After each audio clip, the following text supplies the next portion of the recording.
여러분 미슐랭이라고 들어보셨습니까? 전 세계에서 가장 영향력 있는 맛집 가이드 소개인데요. 우리나라 24년 기준으로 3스타가 있는데 안성재 셰프가 있습니다. 이분이 새롭게 식당을 오픈했는데요. 저녁 식사 1인 가격이 혹시 얼마인 줄 아세요? 한 번에 맞추시는 분 제가 보내드릴게요. 못 맞추시면 그분이 저를 쏘는 걸로 해가지고 혹시 얼마인 줄 아세요? 42만 원입니다. 여러분 놀랍게 25년도에요 3스타 강민구 셰퍼가 되었다라고 얘기합니다. 이분 식당도요 저녁 한 끼 1인 식사가 얼마인 줄 아세요? 40만 원입니다. 근데 문제는요 예약이 6개월 이상 차 있다라고 합니다. 여러분 이런 음식을 먹을 수 있다는 것은 참 좋은 기회가 맞습니다. 자, 그런데요 이런 음식을, 이런 좋은 맛을 다른 사람이 맛볼 수 있도록 만들어질 수 있다면 얼마나 좋겠습니까? 자, 그러면서요 저희들이 지금 이제 말씀을 듣고 있습니다. 말씀을 주실 건데 예배 드리는 이 시간이 얼마나 중요한지 모릅니다.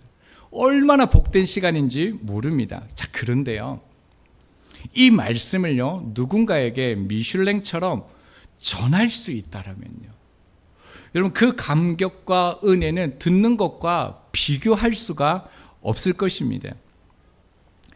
제가 본문에 충실해서요 말씀을 번역하고 해석을 해드리려고 합니다. 여러분 말씀의 재료를 잘 받으셔서요 삶 속에서 말씀의 셰프가 될 수 있었으면 좋겠습니다. 여러분 만나는 이들에게 정말 놀라운 그 말씀을 먹일 수 있는 또 그런 은혜가 주어지는 시간이 되어지시기를 바랍니다. 자, 지난주에 예수님께서 채찍질 당하시는 장면을 살펴보았는데요. 빌라도는 유대인들의 요구대로 예수님을 내어주게 되어집니다. 오늘 본문은 그 이후의 사건인데 17절과 18절은 저희들이 주중에 새벽에 자세하게 나누어서요 오늘은 좀 간략하게 살펴볼 수 있도록 하겠습니다. 자, 17절 말씀입니다. 그들이 예수를 맡음에 예수께서 자기의 십자가를 지시고 해골 히브리 말로 골고다이라 하는 곳에 나가시니라고 말씀합니다. 자, 로마 군인들에 의해서 예수님은요 십자가를 지시고 해골이라는 그 골고다에 올라가게 되어져 있습니다. 자, 그런데 이 로마는요 십자가에 있는 언덕까지 직선 거리로 가지 않고요 의도적으로 일부러 길을 이렇게 돌아서 가게 합니다. 그리고 사람들이 가장 잘 보이는 곳에서 공개 처형을 하게 되어집니다. 그 이유는요 로마 제국에 저항하지 못하도록 그 경계심을 주기 위해서입니다. 이것은요 십자가의 이 처형이 얼마나 두렵고 무서운 것인지를 우리 가운데 알게 해주는 것이죠. 자, 18절 말씀입니다. 그들이 거기서 예수를 십자가에 못 박을새 다른 두 사람도 그와 함께 좌우편에 못 박으니 예수는 가운데 있더라. 자, 예수님께서요 골고다 언덕 위에서 십자가에 못 박히셨습니다. 자, 그런데 성경은요 예수님만 계셨다라고 언급하지 않고요 좌우편에 두 강도가 함께 십자가에 못 박혔다라는 것을 우리 가운데 알려주고 있습니다. 자, 그리고 난 후에요 자 19절 말씀 같이 한번 읽겠습니다. 빌라도가 패를 써서 십자가 위에 붙이니 나사렛 예수 유대인의 왕이라 기록되었더라. 자, 빌라도가요 그 예수님이 달린 그 십자가 위에 패를 써서 붙입니다. 당시 그 로마 관례에 따르면요 제수를 십자가형에 처할 때는요 제수의 이름 그리고 제명을 쓴 패를 십자가 위에 부착하게 되어져 있습니다. 자, 그런데 특이한 것은 뭐냐면요 빌라도 총독이요 이례적으로요 예수님에게 그 패를 적어서 붙이게 했다라는 겁니다. 뭐라고 얘기하고 있습니까? 나사렛 예수 유대인의 왕. 자, 십자가에 못 박힌 사람의 이름이요 나사렛 출신 예수다라는 겁니다. 그리고 그의 제명은요 유대인의 왕이라는 거죠. 자, 20절 말씀입니다. 예수께서 못 박히신 곳에 성에서 가까운 거로 많은 유대인이 이 패를 읽는데 히브리와 로마와 헬라말로 기록되었더라라고 되어져 있습니다. 자, 예수 그리스도께서 골고다에 못 박혔는데요, 못 박히신 곳이 예루살렘 성에서 가깝다라고 얘기했죠. 공개 처형하기 위함이고요, 또요 모든 사람이 보게 하게끔 하려고 하기 때문입니다. 자, 이 패예요, 나사렛 예수 유대인의 왕이라라고 새 언어로 기록되어졌다라고 얘기하고 있습니다. 자, 히브리어는요 유대인의 종교 언어입니다. 자, 로마어는 뭡니까? 로마 제국의 공적 언어죠. 라틴어를 씁니다. 그리고 헬라어는요 이방, 그러니까 로마 제국이 다스리는 그 모든 나라들에게 나라에서 통용되는 일반적인 언어예요. 자, 근데 빌라도가 뭐라고 얘기합니까? 다양한 언어, 새 언어, 모든 이들이 알 수 있도록 이 패를 적었다라는 거예요. 무슨 의도가 있습니까? 모든 사람이 알게 하겠다라는 거예요. 자, 21절을 볼까요? 유대인의 대제사장들이 빌라도에게 이르되 유대인의 왕이라 쓰지 말고 자칭 유대인의 왕이라 쓰라 하니, 자, 이 패를 본 유대인의 대제사장들 누굽니까? 예수님에게 누명을 씌워서 죽였던 그 주동자들이죠. 자, 이 패를 보니까 도저히 용납할 수가 없는 거예요. 불쾌해가지고요 다시 이 빌라도를 찾아와서 요구합니다. 뭐라고 얘기합니까? 유대인의 왕이라 쓰지 말고 자칭 유대인의 왕이라 쓰라라고 얘기합니다. 그럼 왜 이들은 이런 요구를 할까요? 자, 이 문장이요 자신들에게 수치가 되어진다는 것을 알기 때문에 그렇습니다.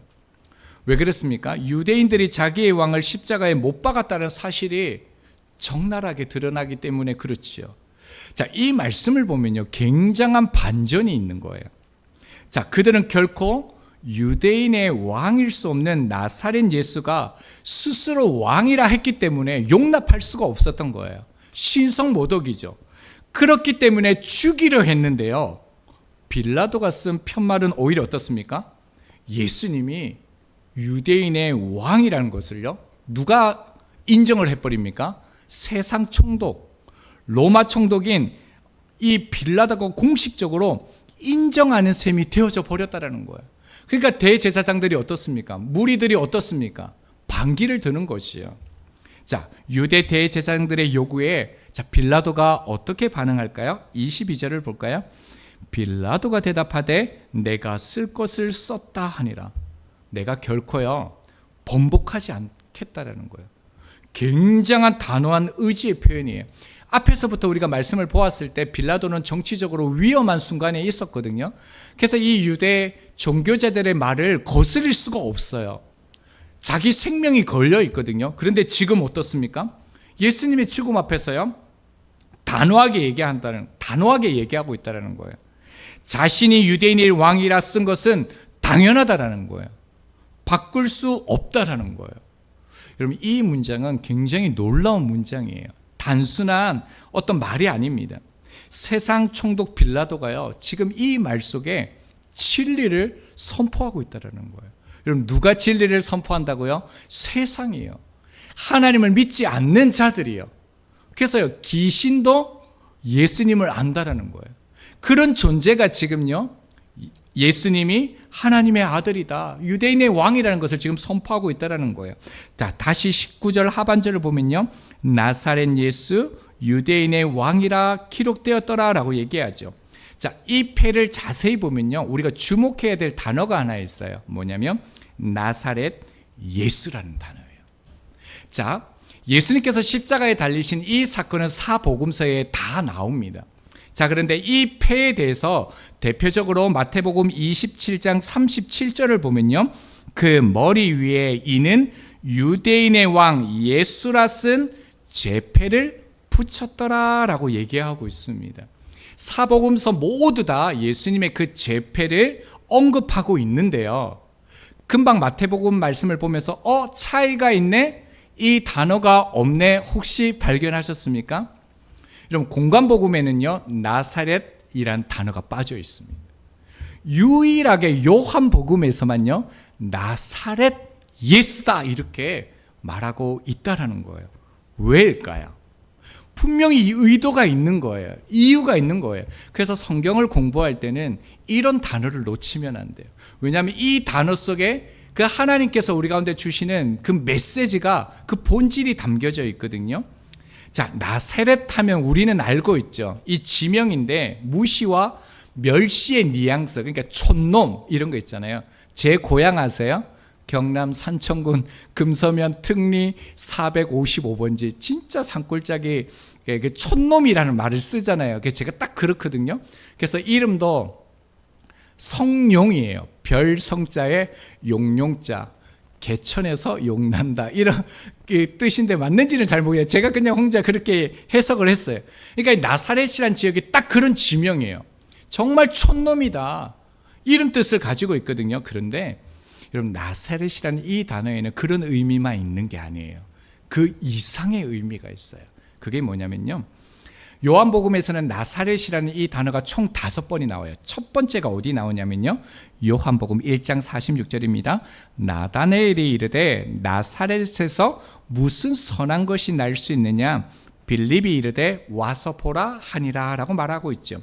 자, 요한복음에서 이 빌립이라는 사람이요, 친구 나다나엘에게 예수님을 만나보라라고 권하는 장면이 나와요. 그때 뭐라고 얘기하냐면, 나다나엘이 비우면서 무슨 소리야, 거기서 무슨 선한 것이 나올 수 있어, 이렇게 비꼽니다. 자, 그런데요, 나다나엘이 예수님을 만나고 난 후에 하는 말이 굉장히 중요합니다. 요한복음 1장 47절입니다. 나다나엘이 대답하되 랍비여, 당신은 하나님의 아들이시요 당신은 이스라엘의 임금이로소이다. 여러분, 발견하셨습니까? 여러분, 요한복음에서는요, 나사렛이라는 이 단어가 예수님의 왕권, 예수님의 임금 되심과 연결되어져 있다는 거예요. 그리고요, 마지막 5번째, 오늘 본문에서도요, 나사렛 예수가 그냥 무능력한 그런 사람이 아니라 어떻게 연결되어지고 있다고요? 왕과 연결되어지고 있다라는 거예요. 여러분, 메시아가 어디에서 난다고 성경에서 말합니까? 마태복음 2장 23절이요. 나사렛이라 이란 동네에 가서 사니 이는 선지자로 하신 말씀에 나사렛 사람이라 칭하리라 하심을 이루려 함이니라 라고 말합니다. 여러분, 메시아가요, 나사렛 사람이라 칭함을 받는다라고 성경은 말하고 있습니다. 여러분, 뭘 말합니까? 빌라도가요, 빌라도의 말대로요, 나사렛 예수가요, 유대인의 왕이라는 것을 지금 증거하고 있다라는 거예요. 여러분, 다시요, 20절 하반절 봅니다. 유대인이 이 패를 읽는데 히브리와 로마와 헬라 말로 기록되어졌다라고 얘기합니다. 여러분, 빌라도는요, 왜 이런지는 몰라요. 그러나 빌라도는 모든 세상이 알도록 새 언어를 썼다라고 말하고 있습니다. 자, 히브리어는 아람어라고 얘기했죠. 종교를 상징합니다.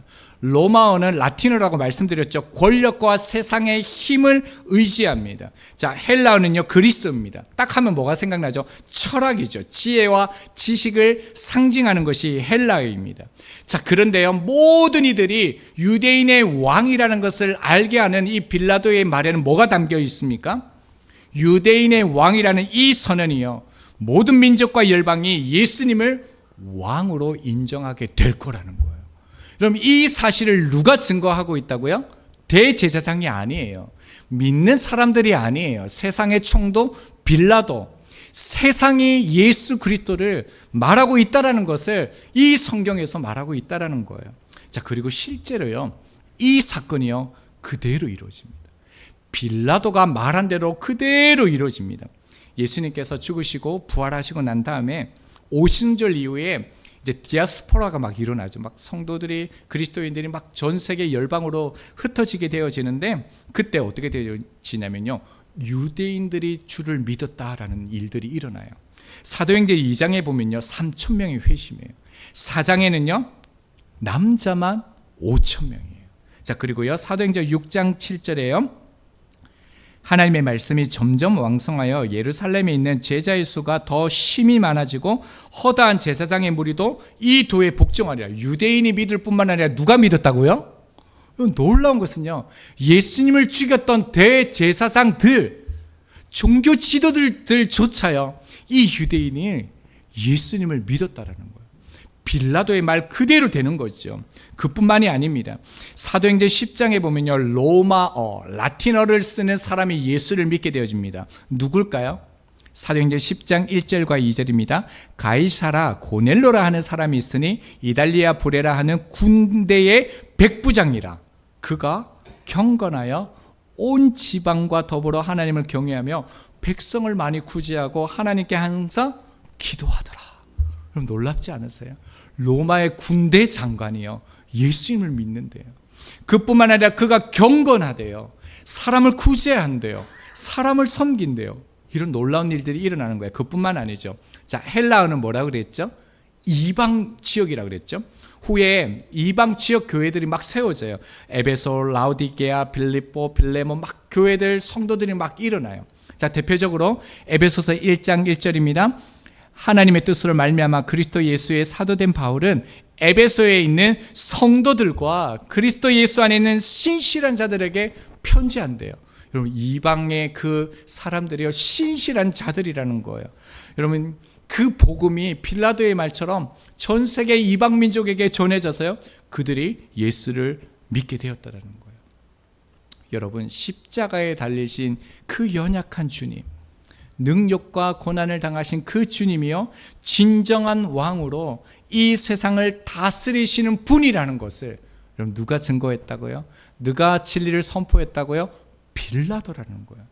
자, 여기서 우리는 아주 중요한 것을 발견하게 되어집니다. 자, 빌라도는요 예수님을 신문했어요. 예수님을 만나면서 예수님을 보면서요 특별한 위엄과 권위를 보았을 것입니다. 빌라도는요 진리를 보았고요 진리를 향해 질문도 했고요 그리고 자기 스스로가 뭐라고 진리를요 알지도 못하면서 기록했습니다. 자, 그런데요 빌라도는요 진리를 따르지 않았습니다. 그에게 예수님은요 유대인의 왕일 수는 있어도 자신의 왕은 아니었습니다. 질문 하나 드려도 되겠습니까? 빌라도가 예수님을 믿었습니까? 안 믿었습니까? 어떻게 생각하세요? 빌라도가 예수님을 믿었습니까? 안 믿었습니까? 대답 안 하시는 분은 정신 맛있는 거 드시지 마세요. 오늘 고기 나온다 그랬는데 속으로 대답하셨죠? 빌라도는요 예수님을 믿었습니다. 빌라도는 예수님을 믿지 않는 게 아니라요 따르지 않았던 것입니다. 여러분 빌라도는 예수님을 만났고 진리의 말씀을 듣고요 무죄임을 알았습니다. 심지어 두려워했습니다. 그럼에도 불구하고요 자신의 현실 아니 때문에요 예수님을 버렸다라는 것을 우리가 잊지 말아야 합니다. 이 질문을 우리가 깊이 있게 묵상해야 합니다. 왜냐하면요 안다라고 해서요 진리를 들었다라고 해서요 믿어지고 따르는 게 아니다라는 겁니다. 여러분 예수님의 제자들은 수많은 표적을 보았어요. 기적을 보았어요. 여러분 죽은 자가 살아나는 것도 보았습니다. 그러나 제자들은요 어떻게 합니까? 생명까지 드린다고 했지만요 배신하고 도망갑니다. 사람들은 더러 이런 말을 해요.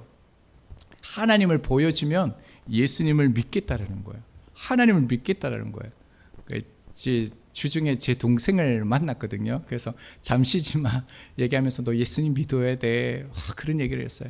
그러니까 뭐라고 얘기하냐면 제 동생이 내가 하나님을 보여주면 믿는다고. 내 같은 사람은 하나님 안 보여주면 믿지 않는다고. 보여만 달라고. 내가 딱 완전히 믿겠다고 막 그렇게 얘기하는 거예요. 근데 그때 제가 말을 못했어요. 근데 내 안에 막 분노가 일어나는 거예요. 그때 뭔가를 말해야 되는데. 근데 묵상하면서 어떤 마음을 주셨냐면요. 그럼 문제는요. 믿는다고요. 안다고요. 본다고 해서 주님을 따르는 게 아니다라는 거예요. 이런 출애굽 가운데 하나님은 모세를 통해서 내 백성을 이끌어내라라고 얘기했습니다. 정말 많은 표적을 주셨죠. 자, 그러나요. 바로 왕과 그의 백성들은요. 백성들을 내어주지 않습니다. 그래서 10가지 재앙이 막 내려지죠. 마지막 장자의 죽음이 그들 가운데 임할 때 바로의 왕의 그 장자도 죽게 되어지자 비로소 백성들을 내어줍니다. 그런데요, 어떤 일이 있냐면 다시 군대를 이끌고 백성들을 쫓아가 죽이려고 합니다. 그런데 그들이요 모두 홍해 바닷가에서 다 수장되어 죽습니다. 한 번 더 질문을 드리겠습니다. 바로가 여호와 하나님을 믿었습니까? 안 믿었습니까? 여러분, 바로는 하나님을 믿지 않는 것이 아니라 따르지 않는 것입니다. 여러분, 예수님의 모습을 보시기 바랍니다. 요한복음 6장 38절을 보면요, 내가 하늘에서 내려온 것은 내 뜻을 행하려 함이 아니요 나를 보내신 이의 뜻을 행하려 함이니라 라고 말씀하고 있습니다. 여러분, 예수님께서 이 땅에 오신 이유는요, 내 뜻이 아니라 아버지의 뜻을 행하기 위하여 왔다라고 얘기하고 있습니다. 자, 오늘 19장 여러분 16절 말씀을 한번 보시겠습니까? 이에 예수를 십자가에 못 박도록 그들에게 넘겨주니라 라고 되어져 있죠. 자, 빌라도가 넘겨주고 유대인들이 받습니다. 지금 예수님을 딱 보면요, 주고받는 대상 마치 물건처럼 다뤄지고 있죠. 왜냐하면 죽어야 될 존재이기 때문에, 우리가 봤을 때는 예수님께서요 죄인이기 때문에 지금 수동적인 존재로 보여집니다. 다들 그렇게 보겠지요. 자, 그런데요 17절로 넘어가면 완전히 달라집니다. 여러분, 우리 개역 개정은요, 그들이 예수를 맡음에 예수께서 자기의 십자가를 지시고 이렇게 시작하잖아요. 그들을 강조하고 있어요. 예수님이 잡히셨다, 결박당했다, 이것을 강조하는데요, 원문은 완전히 다릅니다. 새 번역이 가장 가깝게 번역했는데요, 새 번역을 보면 이렇게 시작합니다. 예수께서 십자가를 지시고 해골이라 하는 대로 가셨다. 이게 원문의 순서와 가장 가깝습니다. 여러분, 주어가 뭐냐면요, 예수입니다. 예수님께서 자신의 의지로 십자가를 지고 가셨다라는 겁니다. 여러분, 17절 같이 중반절을 한번 보시겠습니까? 자기의 십자가를 지시고 찾으셨죠. 이 지시고의 이 동사가요, 수동형이 아니라 능동형이에요. 그리고 마지막 절 17절 마지막 절에요, 나가시니 찾으셨습니까? 이 동사도요 수동형이 아니라 능동태입니다. 여러분, 뭘 보셔야 되냐면요, 억지로 끌려간 게 아니라는 거예요. 스스로 자발적으로 순종하여 나아갔다라는 거예요. 그리고 19장 30절 말씀 보시겠습니까? 머리를 숙이시고 영원히 돌아가시느니라. 영원히 돌아가셨다, 죽으셨다라는 거죠. 여러분, 이 단어도요 능동태예요. 억지로 목숨을 빼앗긴 것이 아니라 하나님의 그 뜻을 위하여 어떻게 해요? 자신의 생명, 영혼을 내어 주셨다라는 의미입니다. 예수님은요 하나님의 뜻을 믿었고요, 뿐만 아니라 죽기까지 어떻게 하였다고요? 십자가를 자원하여서 순종하여 지셨다라는 거예요. 여러분, 이것이 오늘 본문의 핵심입니다. 하나님께서 이렇게 하나님의 뜻을 이루신 예수님을 향하여 말씀하신 게 있습니다. 우리 같이 한번 찾아보고 싶은데요, 빌립보서 우리 2장 8절을 한번 찾아보시겠습니까? 신약 319페이지입니다. 신약 319페이지 빌립보서 2장 8절과 9절입니다.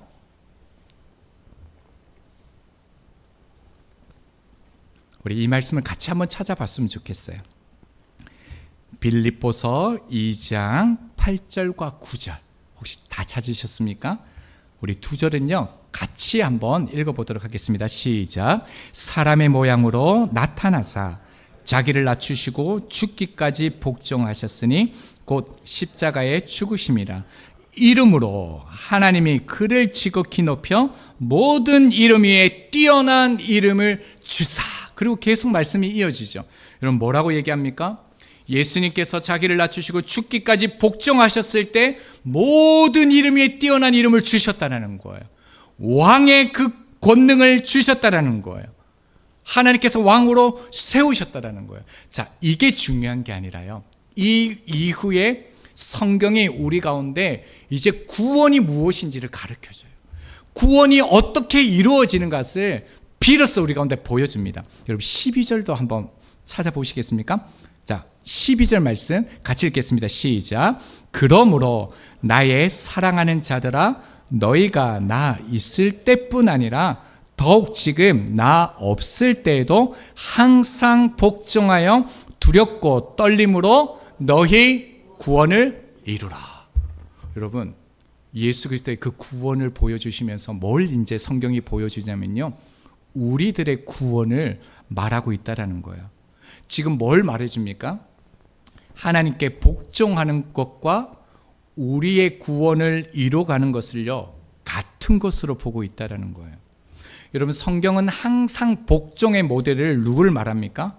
자, 말씀해 보면요, 그러므로라고 얘기하고 있죠. 앞에 어떤 분이 나오셨습니까? 예수 그리스도죠. 8절에 보면 예수 그리스도의 그 복종이 어떤 복종입니까? 죽기까지 복종하신 예수 그리스도라고 말하고 있습니다. 여러분, 복종이라는 이 단어는요, 행하는 것까지 의미하는 동사입니다. 자, 그러니까요, 복종함으로, 여러분, 순종함으로, 두렵고 떨림으로 뭘 이룬다고요? 구원을 이룬다라는 거예요. 순종의 삶과 구원을 이루어가는 것을 같은 의미로 보고 있다라는 겁니다. 자, 그렇다면요, 여러분, 우리의 소망 아닙니까? 우리의 삶의 이유 아닙니까? 구원, 하나님의 나라, 죽음 이후에 주어질 그 참된 생명이 우리의 가치이고 우리의 진리 아닙니까? 자, 그렇다면요, 우리의 구원을 어떻게 이루어갈 수 있습니까? 한 가지밖에 없습니다. 예수님과 똑같이 구원을 이루어 가는 것입니다. 다른 방법은 없습니다.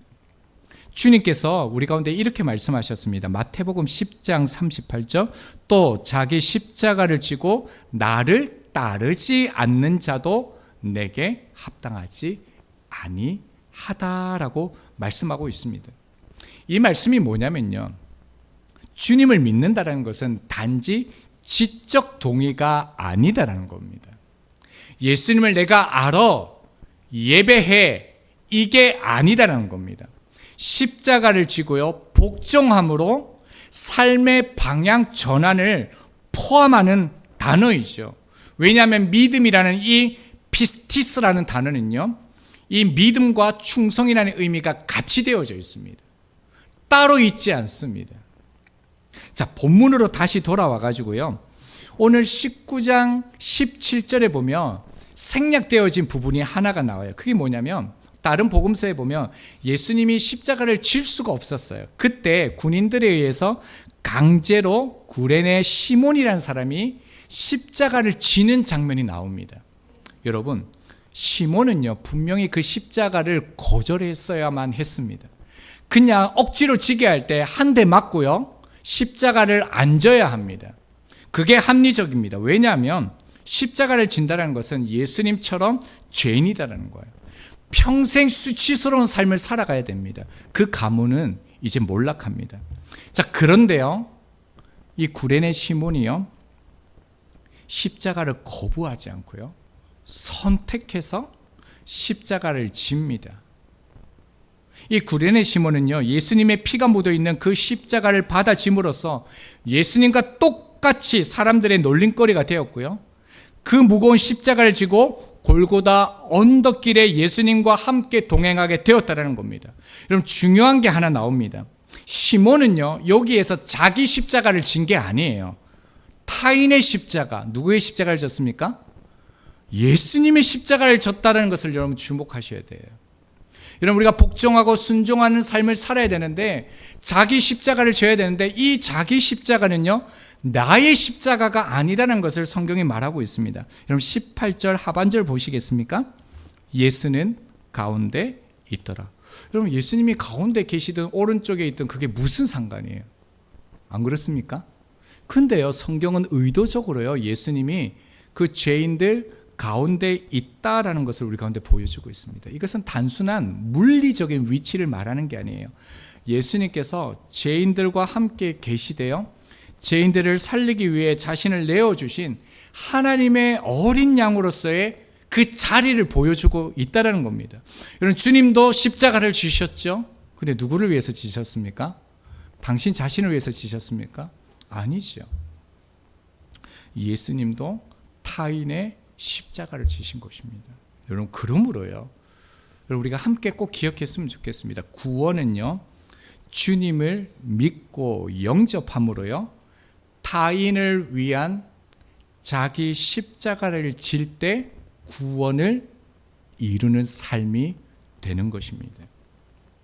예수님처럼 가운데 있는 것처럼 우리는 사람과 사람 사이에서 화해의 통로가 되어서 하나님께 나아가게 하는 그런 그리스도인의 삶을 살아내야 된다는 것입니다. 지난주에 금정경찰서에서 저에게 조사를 받으라고 연락이 왔습니다. 갑자기 고개를 다 드시네요. 새벽 기도 후에 어르신 한 분과 시비가 붙었는데 신고가 들어왔다라는 내용입니다.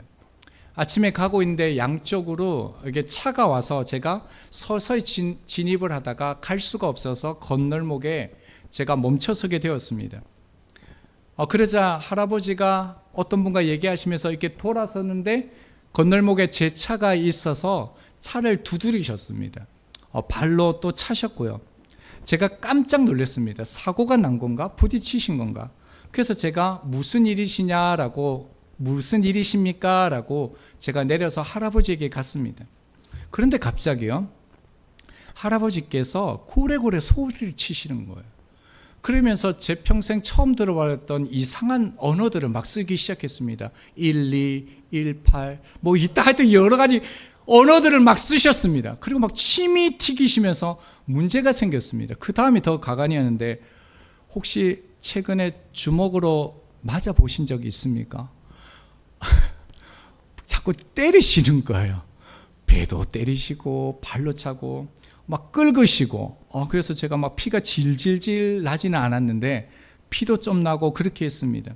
그래서 제가 두 팔을 잡고 할아버지 그러면서 절로 끌러가셔서 할아버지 그만하시라고 제가 막 도망을 갔습니다. 저는 그 할아버지가 슈퍼맨인 줄 알았습니다. 제가 두고 차 안에 타려고 그러는데 차 문을 잡고 계시면서 내려 하시면서 막 발로 차셨습니다. 어찌 그렇게 타고 집으로 가려는데 이 할아버지가 본네트를 잡고 또 치기 시작하시는 거예요. 그래서 어쩔 수 없이 후진을 하고 돌아서 집에 간 일이 있었습니다. 참 많이 억울하고 또 속도 상해 쪽에서 아침에 아이들에게 이게 몸에 흉터 상처를 보여주면서 아빠 오늘 피 흘렸다 그러면서 막 보여줬습니다. 그리고 난 후에 아이들과 우리 그래도 고소하지 말자고, 우리 그 할아버지 이해하자고 그렇게 넘어갔는데 3일 뒤에 그 할아버지가 저를 이제 이렇게 신고를 한 겁니다. 그래서 제가 엄청 마음이 힘들었습니다. 너무 속상했습니다. 그래서 딸들과 의논을 했습니다. 딸들아, 맞고소를 해야 되나? 변호사를 선임해야 되나? 어떻게 해야 되나? 막 생각이 엄청 많이 났습니다. 그래도 그러면 안 되겠지. 그런데 제 안에 생각이 하나 들어왔는데 뭐냐면, 만약에 그 수사관이 저보고 나이도 어리시니까 미안하다고 잘못했다고 얘기하고 잘 마무리하십시오라고 만약에 나한테 얘기하면 나는 어떻게 할까라는 생각이 들었는데, 그 생각이 들어왔을 때 너무 화가 나는 거야. 도저히 그게 용납이 안 되는 거야. 내가 맞고서는 안 하지만 그렇게는 못하겠다라는 마음이 솔직하게 있었습니다. 자, 그리고 난 후에 이제 경찰서 가서 조사를 받는데 제가 막 흥분해서 얘기했습니다. 제가 이랬다고 막 그래서 너무 억울하다고. 제가 맞은 거 보시라고 막 다 보여드렸거든요. 근데 그분이 저보고 의아하게 보시는 거예요. 놀라셨습니까? 이러면서 그 할아버지는 보험 사기범으로 우리가 주시하고 있는 분입니다. 이렇게 얘기를 한 거예요. 근데 제가 한 방 먹은 거예요. 그러니까 혼자 착각하고 혼자 오만 생각하고 그런 거예요. 그래서 그분들이 나를 부른 것은 정중하게 협조를 구하는 거였는 거예요. 그래서 당하셨으니까 우리가 CCTV 보니까 그 할아버지가 이게 차가 왔을 때 다리를 씩 넣더라. 그래서 보험 요구하지 않으셨냐? 그거 확인하려고 저를 불렀던 거예요. 근데 이제 저 혼자 이제 소설을 쓴 거죠. 근데 그때 이 말을 들었을 때 참 많이 부끄럽고 후회가 되었습니다. 얼마 전에 제가 했던 말씀이 순간적으로 스쳐갔습니다. 그 말씀이요, 요한복음 18장 27절입니다. 이에 베드로가 또 부인하니 곧 닭이 울더라. 베드로는 절대로 주님을 버리지 않겠다고, 생명을 걸고 주님 지키겠다고 했지만 결국 주님을 부인했는 거죠. 여러분, 저도 설교할 때 뭐라고 얘기합니까? 사랑과 용서를 말합니다. 우리는 어떤 경우에서도 십자가를 지고 가야 된다라고 수도 없이 저도 말씀드리고 있습니다. 그런데요, 결국 그 사건, 그 현장에서요, 그분을 용서하고 사랑하지 못하고요, 저는 주님을 부인했고요, 주님을 따르지 않았습니다. 여러분, 저처럼 주님을 믿지만 따르지 않고 주님을 부인하는 자리에 서면 안 됩니다. 여러분, 그 자리는 하나님께서 저에게요, 주님을 믿고 십자가를 짐으로 구원을 이루어가는 자리로, 저에게 선물과 같은 그 자리로 주신 것입니다. 십자가 고난 속에서 오히려 주님이 그리스도 되심이 더욱 선명하게 드러났던 것처럼, 믿는 자들은요, 사람들 중간에서 용서와 사랑으로 구원을 이루어가는 자임이 분명하게 선명하게 드러나는 것입니다. 여러분, 17절을 한 번 더 보시겠습니까? 지시고 지고라는 단어 보이시죠? 이게 현재 분사입니다. 단 한순간만 사랑과 용서하면 안 된다라는 거예요. 계속적으로 내가 살아있는 동안에 어떻게 해야 된다고요? 용서와 사랑은 반복되어진다는 것이 여러분 현재 분사예요. 그리고요, 그 끝은 어디라는 거예요? 여러분, 17절에요, 그 끝은 어디입니까? 해골이라는 거죠. 여러분, 우리가 죽는 그 순간까지 우리에게 있어야 될 그 자리는요, 용서와 사랑이라는 거예요. 그때 비로소 우리는 구원을 이루어가는 삶을 살았다라고 말할 수 있다는 겁니다. 그러면 어떻게 이렇게 사랑하고 용서할 수 있느냐고요? 너무 이상적이라고, 어떻게 우리가 이런 세상 속에서 살아갈 수 있느냐라고 그렇게 말합니다. 여러분, 고고학적 발굴과 역사적 자료를 보면요, 예수님께서 지신 십자가는요, 이런 십자가가 아닙니다. 여러분, 예수님이 지신 십자가는요, 가로목 하나입니다. 그러니까 가로목 하나만 지고 가신 것이죠. 여러분, 가로목 하나만 그 무게가요, 40에서 100kg입니다. 여러분, 채찍이 맞은 상태에서 가로목과 세로목이 되면 최소 100kg가 넘습니다. 이건 사람이 끌 수가 없습니다. 여러분, 골고다 언덕이에요. 이미요, 이 세로목이 사람이 설 수 있도록, 지지할 수 있도록 깊이 있게 박혀져 있습니다.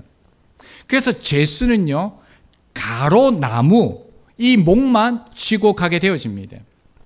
이게 로마의 그 문헌에 보면요, 일반적으로 십자가형을 집획하는 방식과 일치하고 있습니다. 자, 그러니까요, 구레네 시몬이 진 십자가도요, 가로목이라는 것을 알 수 있습니다. 자, 그런데요, 여러분, 가로목이든 세로목이든 이 두 개든 이게 중요한 게 아니에요. 왜냐하면요, 나무 자체에는 능력이 없기 때문에 그렇습니다. 이게 어떤 의미일까 묵상하다가 그런 마음을 주셨는데요. 여러분, 십자가는요, 주님이 지시고 완성하셨습니다. 그렇기 때문에 우리는요, 믿음으로 나의 십자가를 지고 타인을 향하여 용서와 사랑으로 동사가 되어서 우리가 순종하면요, 내 안에 계신 주님께서 어떻게 한다고요? 완전한 십자가를 완성해 준다라는 거예요.